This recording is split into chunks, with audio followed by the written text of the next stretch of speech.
I'm getting married in 2 weeks and I'm totally screwed. I discovered what my fiance really does for a living 3 hours ago, and now I'm sitting in my car outside our apartment, hands shaking so badly I can barely type this. For 2 years, I thought Veronica worked as a financial consultant for high-net-worth clients. She had the wardrobe, the business cards, the LinkedIn profile. She'd leave for client dinners in designer dresses and come home talking about portfolio diversification. I never questioned it. Why would I? The money was real. She paid half our rent on a luxury apartment, bought me a Rolex for my birthday, and already put down $30,000 for our wedding. Everything unraveled because of a simple mistake. Veronica left her laptop open while she showered. I wasn't snooping. I just needed to check the weather. But her email was open to a message that made my blood freeze. Tomorrow's session is confirmed. Same rules as always. No marks above the neckline, no permanent damage. Wire transfer of $5,000 upon completion. My first thought was, she was having an affair. I wish that's all it was. I clicked on the sender's profile. Dr. Gregory Ashford, a prominent surgeon. The email signature included something that made no sense. Member since 2019. Tier 3 access. My hands moved on their own, searching her inbox. Dozens of similar emails, different names, all successful men,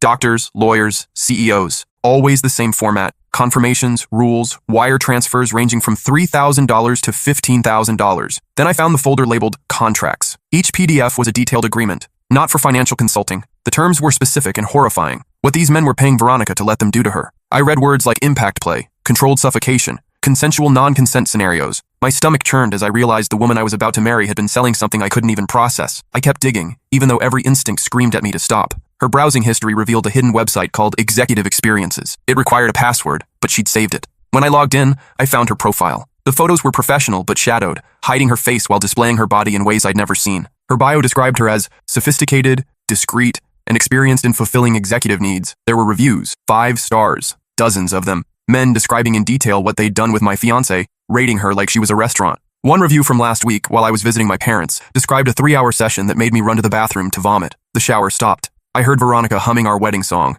the one we'd picked for our first dance. I quickly closed everything and opened the weather forecast, my heart hammering against my ribs. She walked out in a towel, smiled at me, and kissed my cheek. "Working late again tonight, baby," she said. "Big client meeting, should be home by midnight." I nodded, unable to speak. She got dressed in a black cocktail dress I'd complimented her on before. Now I understood why she had so many. She kissed me goodbye, told me she loved me, and left for her meeting. I waited 5 minutes, then followed her. She drove across town to a hotel I recognized, the Ritz-Carlton. I watched her walk through the lobby like she owned the place. The concierge nodded at her. They knew her. I sat in my car for 2 hours, refreshing her profile on that website. She'd updated her status. In session. Unavailable. When she finally emerged, she wasn't alone. The man with her had his arm around her waist, whispering something that made her laugh. I recognized him immediately. It was my father. The world tilted. I gripped the steering wheel until my knuckles went white, watching my father, the man who'd raised me, who'd given the toast at our engagement party, who'd offered to pay for our honeymoon, escort my fiancée to his Mercedes. He opened the door for her like a gentleman. She kissed him on the cheek before getting in. They drove away, and I followed, keeping 3 cars between us. They didn't go far, just to an upscale restaurant I knew my father frequented for business dinners. Through the window,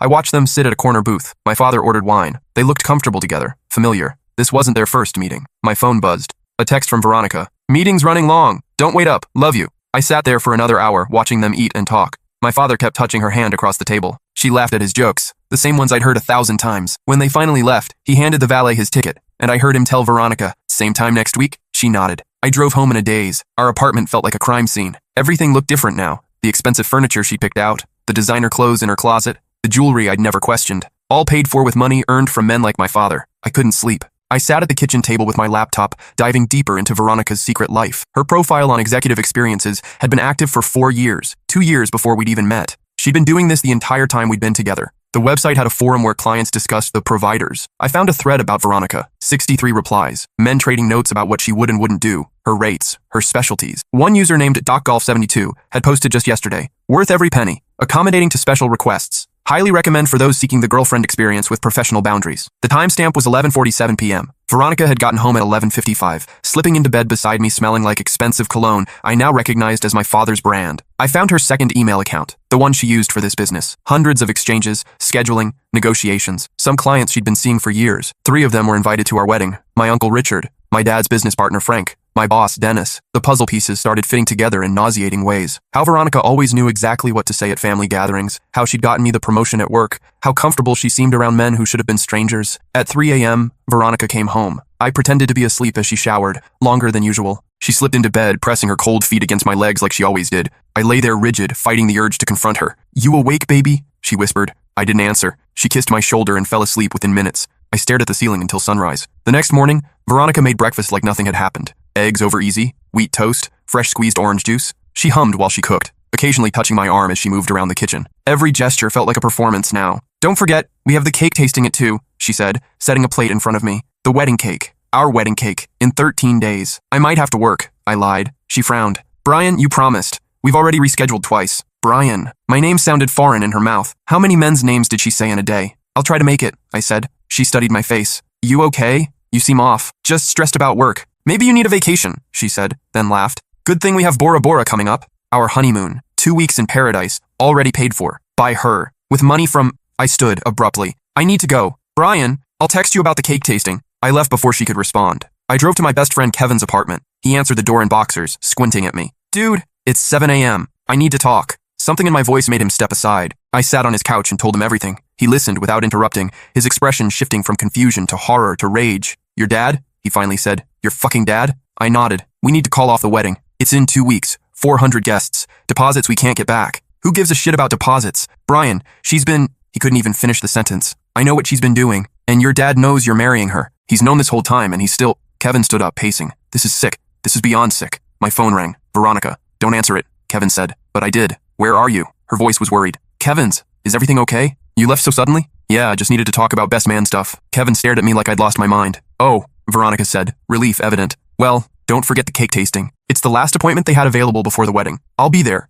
I hung up. What are you doing? Kevin demanded. I need proof. Proof? You have her emails, her website profile. I need video, audio, something undeniable. For what? You're not seriously thinking about... I need to know how deep this goes. How many people in my life are involved? Kevin sat down beside me. This is dangerous, man. Just leave. Pack your stuff and go. I can't. Not yet. Why? I thought about the family reunion last summer. How my father had introduced Veronica to everyone, his hand on her lower back. How my Uncle Richard had hugged her a little too long. How many family gatherings had been contaminated by this secret. Because they all knew, I said. They all knew what she was, and they let me propose to her anyway. The cake tasting was at an upscale bakery downtown. Veronica was already there when I arrived, chatting with the baker about fondant versus buttercream. She lit up when she saw me. You made it! She kissed me, and I forced myself not to pull away. We sat at a small table while the baker brought out sample after sample. Vanilla with raspberry filling, chocolate with salted caramel, lemon with lavender cream. What do you think of this one? Veronica asked, feeding me a bite of red velvet. It's fine. She frowned. You love red velvet. I said it's fine. The baker excused herself, sensing tension. Brian, what's wrong? Veronica reached for my hand. You've been weird all day. I stared at her engagement ring. 3 carats, platinum band. I'd saved for a year to buy it. Now I wondered if she'd actually paid for it herself with money from her clients. Just work stress, I repeated. You keep saying that, but... Her phone buzzed. She glanced at it, and her expression shifted. I'm sorry. I need to take this. She stepped outside. Through the window, I watched her pace while talking, her free hand gesturing animatedly. When she returned, she looked flustered. Everything okay? I asked. Client emergency. I might need to work tonight. On a Saturday? High net worth clients don't care about weekends. She smiled, but it didn't reach her eyes. Where were we? Right, the cake. We picked the chocolate with salted caramel. The baker congratulated us, said we made a beautiful couple. Veronica squeezed my hand and agreed. I wanted to scream. That evening, Veronica got ready for her client emergency. I watched her apply makeup with precision, each stroke deliberate. I shouldn't be too late, she said, zipping up a navy dress. Midnight at the latest. Which client? She paused. The Morrison account. Why? Just wondering. She kissed my forehead. Don't wait up. After she left, I checked her profile on executive experiences. She'd blocked out 8 p.m. to 1 a.m. 5 hours. At her rates, that was at least $8,000. I grabbed my laptop and the USB recording device I'd bought that afternoon. Kevin thought I was crazy, but I needed evidence. Not for court, for my family. They needed to know what my father had done, what they'd all done. I drove to the Ritz-Carlton and waited. Veronica arrived at 7:45, earlier than her appointment. She went straight to the elevator. I followed, keeping my distance. She got off on the 12th floor. I took the stairs, reaching the floor as she disappeared into room 1247. I stood in the hallway, uncertain. What was I doing? What did I expect to accomplish? Then I heard familiar voices through the door. Not just one man, multiple. I pressed the recording device against the door and activated it. The voices became clearer. Told you she was worth it? My father's voice said. Worth every penny, another voice agreed. Uncle Richard. Brian's a lucky man, a third voice added. Frank, my dad's business partner. They laughed. Does he have any idea? Frank asked. None, my father said. Kid thinks she's a financial consultant. More laughter. You're still going to the wedding? Richard asked. Of course, I'm giving the father of the groom speech. That's cold. Even for you, William. William. My father's name had never sounded so poisonous. It's business, my father said. She provides a service, I pay for it. What Brian doesn't know won't hurt him. Until he finds out, Frank said. He won't. Veronica's too smart for that. She's got him completely fooled. The conversation shifted to things I couldn't unhear. Details about what they were planning for the evening, what they'd done before, what Veronica would let them do for the right price. I stood there for 20 minutes recording everything. My father discussing my fiancée like she was a rental car. My uncle negotiating for extra time. Frank asking if she'd ever considered expanding her services. When I couldn't take anymore, I went back to my car and vomited in the parking garage. Then I called Kevin. I got it, I said. Got what? Everything. My father, my uncle, Frank, they're all there. All three of them with her. Jesus Christ, what are you going to do? I don't know. Come over. We'll figure it out. I drove to Kevin's apartment in a haze. He made me drink whiskey while I transferred the audio file to my laptop. We listened to it once, then he deleted it from the recorder and made multiple backup copies. You need to confront them, he said. At the wedding. What? No, Brian, you need to. 400 guests. All our family, friends, co-workers. Everyone who matters will be there. You want to blow this up in front of everyone? They humiliated me. All of them. They knew what she was and watched me fall in love with her anyway. Watched me propose. Watched me plan a life with her. Kevin was quiet for a moment. This could destroy your whole family. They already destroyed it. We spent the next 3 hours planning. Kevin would control the audio-visual system at the reception. He was already in charge of the slideshow. Instead of photos of Veronica and me, we'd play the audio recording, right after my father's speech. You sure about this? Kevin asked. No, but I'm doing it anyway. I went home at 2 a.m. Veronica was already in bed, sleeping peacefully. I stood in the doorway, watching her breathe. She looked innocent in sleep, vulnerable. Nothing like the woman who'd just spent 5 hours with my father, uncle, and Frank. I slept on the couch. The next morning, Veronica found me there. Why didn't you come to bed? Fell asleep watching TV. She sat beside me, running her fingers through my hair. You've been so distant lately. Are you getting cold feet about the wedding? The irony almost made me laugh. No cold feet. Good. Because I love you, Brian. More than you know. She kissed me softly, and I tasted mouthwash and lies. The next 12 days passed in a blur of final wedding preparations, dress fittings, rehearsal dinner planning, seating chart adjustments. I went through the motions, signing checks, making decisions, pretending everything was normal. Veronica grew increasingly concerned about my behavior. You're not yourself, she said one evening over dinner. Talk to me. There's nothing to talk about. Is it work? Your family? Are you sick? I'm fine, Veronica. She set down her fork. You haven't touched me in a week. It was true. I couldn't bring myself to be intimate with her, knowing where she'd been, who she'd been with. I'm just stressed about the wedding. The wedding you said you weren't having cold feet about? It's a lot of pressure. Everything has to be perfect. She reached across the table for my hand. I let her take it. It doesn't have to be perfect, she said. It just has to be us. Us. There was no us. There never had been. You're right, I lied. That night she tried to initiate sex. I pretended to be asleep. She eventually gave up, rolling away from me with a frustrated sigh. 3 days before the wedding, my father called. Haven't heard from you in a while, he said. Been busy. How's Veronica? Ready for the big day? The casual way he said her name made my skin crawl. She's fine. Good, good. Your mother and I are looking forward to the wedding. It's going to be beautiful. My mother. God, my mother. Did she know? How could she not know? Brian, you there? Yeah, I'm here. You sound stressed, son. Everything okay? Son. He called me son while paying to fuck my fiancé. Everything's perfect, Dad. Good. Hey, I'm working on my speech. Any topics I should avoid? Don't want to embarrass you. Just be yourself. He laughed. Will do. Love you, son. Yeah. I hung up before he could respond. The rehearsal dinner was at an Italian restaurant downtown. 50 of our closest family and friends gathered to celebrate our impending union. I sat at the head table, Veronica beside me, watching my father charm the room with stories about my childhood. Brian was always the romantic, he said, raising his glass. Even in kindergarten, he'd pick flowers for girls he liked.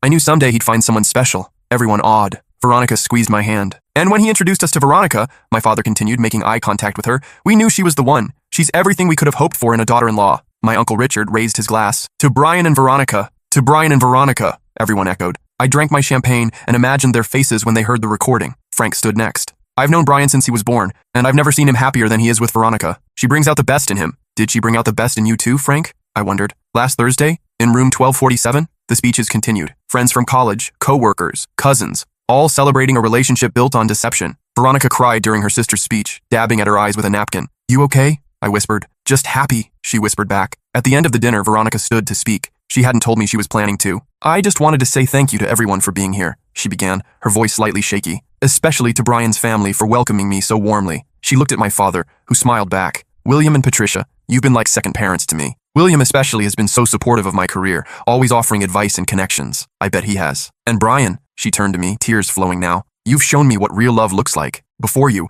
I didn't think I deserved someone like you. Someone kind and honest and true. You've never judged me, never made me feel less than. You've loved me exactly as I am, and that's the greatest gift anyone has ever given me. The room was silent except for sniffles. Even Kevin looked moved, though he knew the truth. I can't wait to be your wife, she finished, leaning down to kiss me. Everyone applauded. I kissed her back, tasting salt from her tears, and wondered if anything she just said was real. The night before the wedding, I couldn't sleep. I stood on our balcony, looking out at the city lights, when Veronica joined me. Can't sleep either? She asked, just thinking. About what? Tomorrow. Everything changing. She wrapped her arms around me from behind. Are you happy? Are you? The happiest I've ever been. Veronica, is there anything you want to tell me? Before tomorrow? She tensed slightly. What do you mean? Any secrets? Things I should know? She was quiet for a long moment. We all have pasts, Brian. That's not an answer. She moved to face me. Do you have something you want to ask me? This was it. The moment I could confront her, call off the wedding, save us both from tomorrow's disaster. No, I said. Nothing. She She studied my face, then nodded. I love you, Brian Douglas. I know. She went back inside. I stayed on the balcony until sunrise. The wedding day arrived gray and humid, threatening rain. Pathetic fallacy, my English teacher would have called it.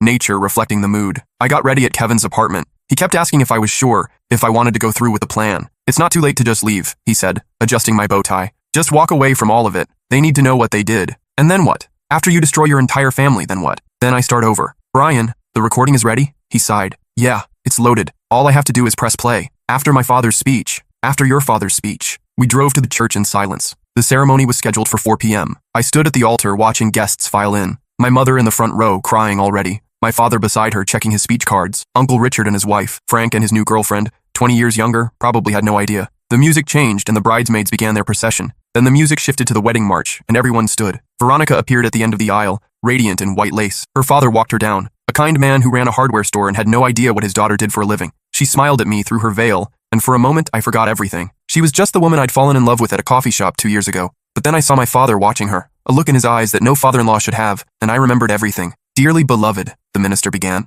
The ceremony was a blur. I repeated vows I didn't mean, promised things I'd never deliver, slipped a ring onto the finger of a woman I no longer knew. You may kiss the bride. I lifted her veil and kissed her while everyone applauded. She whispered against my lips, I love you. The reception was at a country club overlooking a golf course. 400 guests cocktailing while we took photos. Veronica glowing, me dying inside with each flash of the camera. Smile, Brian, the photographer kept saying. It's your wedding day. Dinner was served. Filet mignon or salmon. That chocolate cake we'd chosen together. Then the speeches began. Veronica's father went first, talking about his little girl growing up, how proud he was, how he knew I'd take care of her. If only he knew how she took care of herself. My best man speech was next. Kevin kept it short, generic. He couldn't look at Veronica. Then my father stood, tapping his champagne glass. When Brian was young, he began, I taught him that the measure of a man isn't what he has, but what he does, how he treats people, the choices he makes when no one is watching. The irony was suffocating. Today, watching him marry Veronica, I see a man who has made excellent choices, who has chosen a partner worthy of the Douglas name. Worthy. There was that word again. Veronica, he turned to her. You've brought such light into our family, such joy.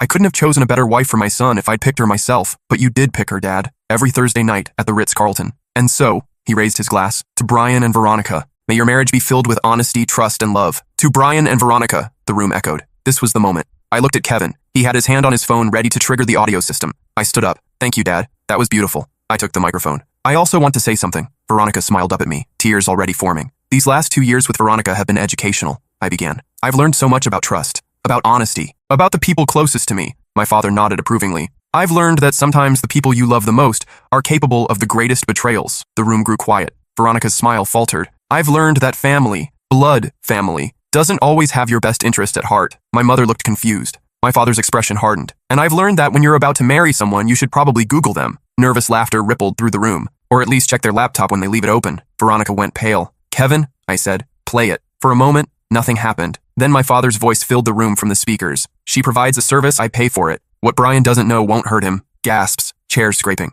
My mother's voice, William? The recording continued. Every damning word. My father, uncle, and Frank discussing my fiancé like property, negotiating prices, describing acts. Veronica stood, her bouquet falling to the floor. Brian, please, did you think I'd never find out? I asked into the microphone, my voice echoing through the silent room. Did all of you think I was that stupid? My father pushed through the crowd toward me. Turn it off! Why, Dad? Embarrassed? You weren't embarrassed last Thursday in room 1247. My mother collapsed into her chair. Uncle Richard was trying to leave, but his wife had grabbed his arm, her face twisted in rage. Brian, stop! Veronica pleaded. I can explain. Explain what? The website? The 63 reviews? The fact that you've been fucking my father since before we got engaged? More gasps. Someone, I think it was Veronica's mother, screamed. It wasn't like that, Veronica said, tears streaming down her face. I love you. That's real. The rest was just business. I laughed bitterly. Just business? Like Frank said? Frank's girlfriend slapped him and stormed out. You all knew, I said, addressing the room now. How many of you knew what she was? How many of you hired her? Dead silence except for the still playing recording. My father's voice describing what he wanted to do to Veronica, what he'd already done. Dennis, my boss, quietly stood and left.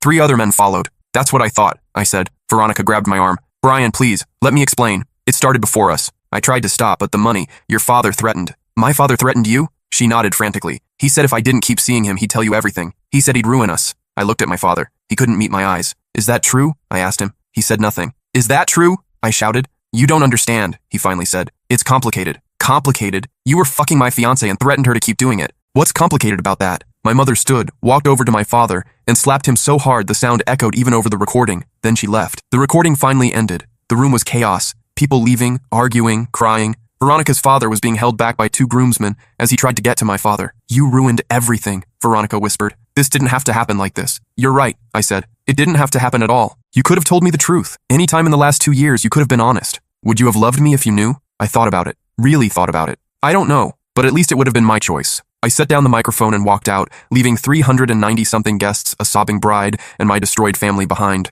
Kevin found me in the parking lot. That was brutal, he said. It had to be. What now? Now I disappear for a while. Where will you go? I don't know. Anywhere but here. He hugged me. I'm sorry, man, about all of it. Me too. I got in my car, already packed with everything I owned that mattered. As I drove away, I saw Veronica running out of the country club in her wedding dress, her makeup destroyed, calling my name. I didn't stop. 3 months later, I was living in Portland under a sublease, working construction and trying to forget, when I got a call from an unknown number. Brian, it was my mother. Hi, Mom. I've been trying to find you. I know. I'm sorry. Don't apologize. You have nothing to apologize for. We were quiet for a moment. I filed for divorce, she said. Good. And I'm suing William for emotional distress. My lawyer says I have a strong case, especially with that recording. William. Not your father. Not my husband. William. How's everyone else? Richard's wife left him. Took the kids. Frank's company severed ties with William's firm. The whole thing was in the business journals. And Veronica? A pause. You don't know? Know what? She's pregnant. The world tilted again. What? About 4 months along. So she was pregnant at the wedding. 4 months. I did the math. It could be mine, or my father's, or anyone's. She's been trying to contact you, Mom continued. Says she needs to talk to you about the baby. Don't give her my number. I won't. But Brian, what if it's yours? Then I'll deal with it when there's a paternity test. Not before. She's keeping it.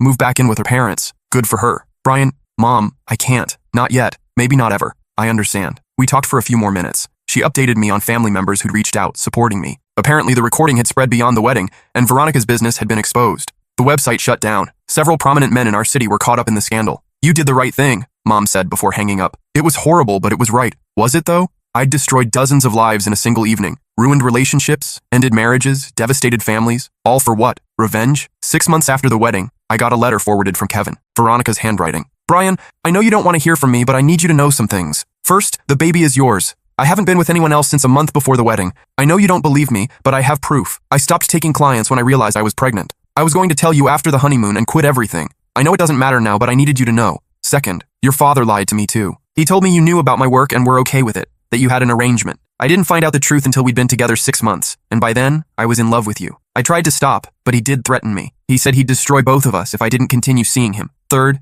and this is the hardest part, I loved you. I still love you. Not the life you could give me or the money or the security. You. You were the only real thing in my fake life, the only person who saw me as more than what I could do for them. Even if you didn't really know me, you loved the parts that were true. The parts I'd forgotten existed. I'm not asking for forgiveness. I know what I did was unforgivable. I just wanted you to know that it wasn't all a lie. The baby and I are okay. My parents are helping. I'm in therapy, trying to understand why I made the choices I did. Why I thought I deserved that life. Why I didn't think I deserved you. I hope you find someone who doesn't lie to you, who doesn't have secrets that destroy everything, who can love you the way you deserve to be loved, honestly and completely. Forever sorry, Veronica. I read the letter 3 times, then burned it. A month later, Kevin called. You need to know something, he said. I don't want to know anything. Your father's in the hospital. I was quiet. Heart attack. It's bad. So he's asking for you. He can keep asking. Brian, he fucked my fiancée, Kevin, repeatedly for money. I know. Then you know why I'm not coming. Your mom thinks you should. For closure. Tell my mom I'll think about it. I didn't think about it. I went to work, came home, had a beer, went to bed. Same routine I'd followed for 7 months. 3 days later,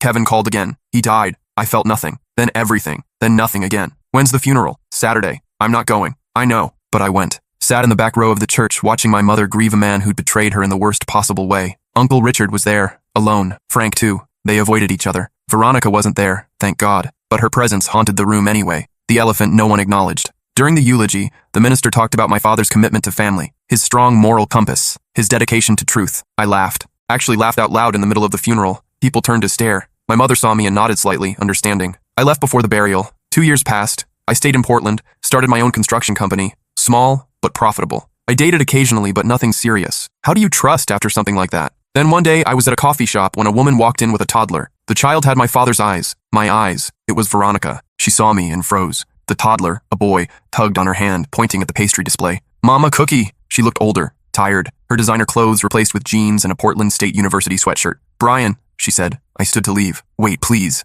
I stopped, but didn't turn around. This is Thomas, she said. Your son. I turned then. The boy was watching me with curious eyes. Definitely my eyes. You don't have to do anything, she said quickly. I'm not asking for anything, I just thought you should see him. Thomas toddled over to me, holding up a toy car. Vroom? I knelt down. Yeah, buddy. Vroom. He smiled. My mother's smile. He looks like you, Veronica said softly. He looks like my father. She flinched. I'm sorry for everything. I know. I'm in school now, social work, trying to help women get out of the life. Good for you. Brian, I can't do this. I stood up. Thomas protested, reaching for his toy car I'd been holding. Here you go, buddy. We're here every Tuesday and Thursday morning, Veronica said. Same time. If you ever... I left without responding. But the next Tuesday, I was there, sitting in the corner, watching them. Thomas was energetic, curious, loud, everything a 2-year-old should be. Veronica was patient with him, loving. She looked like an actual mother, not the woman I'd known. This became my routine. Tuesdays and Thursdays, watching from afar. Never approaching, never talking. Just watching my son grow up from a distance. One Thursday, Thomas escaped from Veronica and ran straight to my table. Hi, he said, grinning. Hi,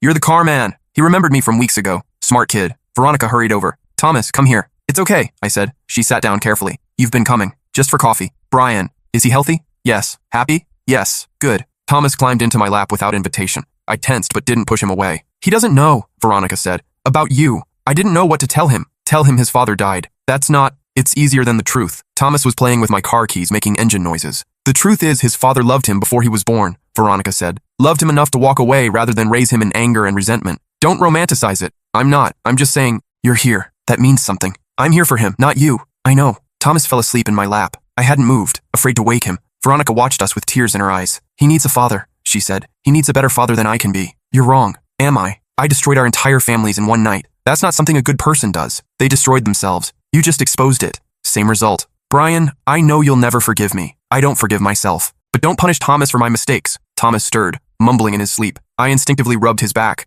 the way my mother used to do for me. I'll think about it, I said. It took another 6 months before I could do more than watch. Before I could sit with them, talk to Thomas, be present instead of just observing. Veronica never pushed. She let me set the pace, the boundaries. We didn't talk about the past, only the present. Thomas's favorite foods, his fear of dogs, his obsession with trains. On his 3rd birthday, I brought a present. A wooden train set I'd built myself. For me? Thomas asked, eyes wide. Yeah, buddy. For you. He hugged me, the first time, and I broke. 3 years of anger and hurt cracked open, and I sobbed while holding my son. Veronica didn't say anything. Just let me have the moment. After that, I became part of Thomas's life officially. Not as his father, not yet, but as Brian, Mama's friend who brought cool toys and taught him to build things. We worked out a schedule, weekends at the park, Wednesday dinners, swimming lessons on Saturdays. Slowly, carefully, we built something resembling a family. Not traditional, not perfect, but functional. Veronica graduated with her social work degree, got a job at a women's shelter, started rebuilding her life legitimately. She dated once, told me about it beforehand, asked if I was okay with Thomas meeting him. The relationship didn't last, but I appreciated the consideration. 5 years after the wedding that wasn't, I was teaching Thomas to ride a bike in the park when he fell and scraped his knee. Daddy, it hurts, he cried, reaching for me. Daddy. He'd never called me that before. I looked at Veronica, who was as surprised as I was. It's okay, I told Thomas, cleaning the wound. Daddy's got you. That night, after Thomas was asleep, Veronica and I sat on her apartment's fire escape, sharing a bottle of wine. The first time we'd been alone together in years. He loves you, she said. I love him too. I know. We sat in comfortable silence, watching the city lights. I never stopped loving you, she said quietly. I know it doesn't matter, but you're right. It doesn't matter. But you're here. You're in his life. That matters. I'm here for Thomas. I know. Only for Thomas, she nodded, taking another sip of wine. Do you ever think about what would have happened if you'd told me the truth from the beginning? I asked. Every day. And? I think you would have run. I think I would have lost you immediately instead of slowly. Maybe. Or maybe you would have tried to save me, fix me, and I would have resented you for it. Maybe. Or maybe, she said, we would have found a way to make it work, but we'll never know. No, we won't. Brian? Yeah? Thank you, for Thomas. For not completely cutting us off. He's my son. He didn't ask for any of this. Neither did you. No, I didn't.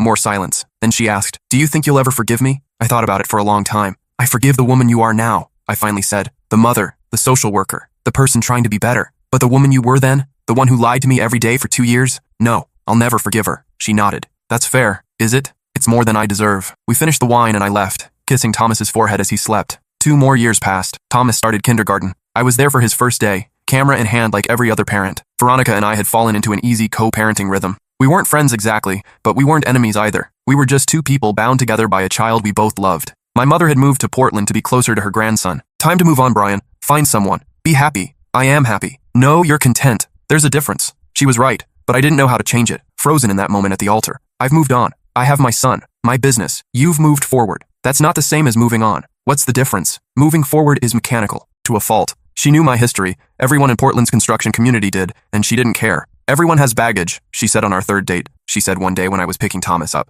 How would you know? You smile different. I smile different? Like you mean it now. Amanda and I got married 2 years later. He was going to be a big brother. He immediately asked if the baby could live at his mom's house too. That's not how it works, buddy, I explained. But I have 2 houses. The baby should too. Kid's logic. I'm the best big brother, he announced to anyone who would listen. Veronica sent flowers and a stuffed elephant. The card just said, she's beautiful. Thomas started asking harder questions as he got older. Evening. Maybe when he was older. Maybe never. Some truths don't need to be shared. When Grace turned 2, we threw a party in our backyard. It's fine. There's plenty of food if you want to stay. She looked surprised. In 8 years, I'd never invited her to stay for anything. I don't want to intrude. Mom, stay, Thomas said. By the end of the party, we were all laughing at Grace's cake-covered face, like some strange but functional modern family. Thank you, Veronica said as she was leaving, for letting me stay. Thomas wanted it. Box of old papers. Insurance, maybe. Or just inability to let go completely. I walked to the fire pit in our backyard and dropped it in, watching the plastic melt and the past turn to smoke. Differently. Amanda was quiet for a moment. Do you ever wonder what that life would have been like? No, because I know exactly what it would have been. Built on lies, full of secrets, ending in disaster. Or simple, or without pain. But it was honest. It was real. This life, I said, pulling Amanda closer, is the one I was supposed to have. Instead, I chose revenge. You chose truth. I chose violence. Emotional violence, but still violence. And if you hadn't, where would you be now? I thought about it. Maybe divorced. Or Amanda, Dr. Patel, even my mother. I'd been carrying that day like a weight for 10 years, defining myself by the worst thing I'd ever done instead of the life I built after. The destruction that led to reconstruction. But I didn't. Some things are better left unsaid. Instead, I took my family to the park. But I didn't. They'd figure it out or they wouldn't. They'd survive it or they wouldn't. All any of us can do is try to build something real from the rubble of our mistakes. Assembled from the wreckage of spectacular failure. But mine. Honestly, truly mine. Dead from a heart attack possibly triggered by shame. My Uncle Richard, divorced and estranged from his children. Frank, bankrupted by scandal. Worth it. Grace is worth it. The life Amanda and I built on foundations of truth instead of lies, that's worth it. Higher, Daddy, Thomas shouted. My father's speech about honesty. The moment I decided to destroy everything rather than live a lie. I'd been getting married in 2 weeks, and I was totally screwed. Full lie. Daddy, watch this, Thomas called, jumping from the swing at its highest point. To build again. To push my children on swings in the same park where I'd once come to escape the rubble of my life. Yeah, I said, ruffling Thomas's hair. Just like me, but braver, I thought, fully. But you loved each other once, right? Amanda reached over and squeezed my hand. We thought we did, I said. But real love needs honesty, and we didn't have that. Sharing a beer and watching the stars. Do you think he'll hate us when he learns the whole truth? I asked. Maybe, for a while, but he'll understand eventually. How do you know? Because he's your son. Strange, beautiful life that can grow from scorched earth if you're brave enough to plant new seeds. Somewhere across the city, Veronica was probably putting Thomas's overnight bag together for school tomorrow. Just 2 people who'd failed spectacularly at loving each other, succeeding quietly at raising a son. Come to bed, Amanda said, standing and stretching. In a minute, that he'd find real love with someone who didn't know how to lie, but he wouldn't have believed me.